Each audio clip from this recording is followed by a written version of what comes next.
Hi everyone, today I will be making fried glutinous rice balls with palm sugar. The outer part is crispy and the inside is soft and chewy. And the taste is exactly the same to Cambodian donut. Okay, let's get started together. First, put 2 cups of glutinous rice flour, half cup of rice flour, 4 tablespoons canned sugar, half teaspoon salt, 1 teaspoon baking powder, and then you can mix it well.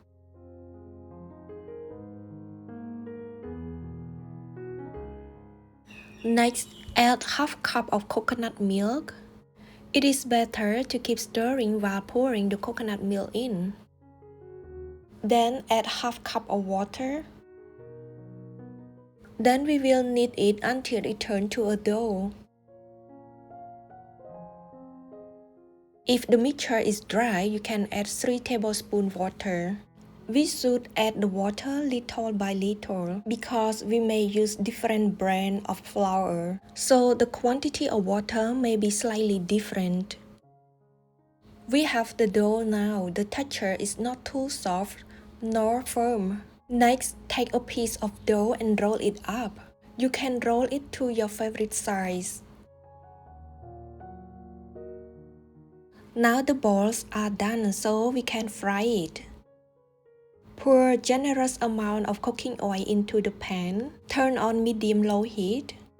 If there are a lot of bubbles run up the chopstick, it means the cooking oil is hot enough to drop the balls in. So put the balls in and flip it back and forth until it turns golden brown.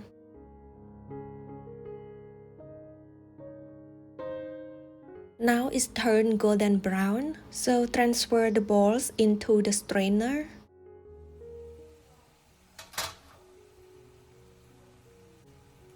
Time to caramelize the palm sugar. First put 3.5 ounces of palm sugar. Stir it over medium-low heat.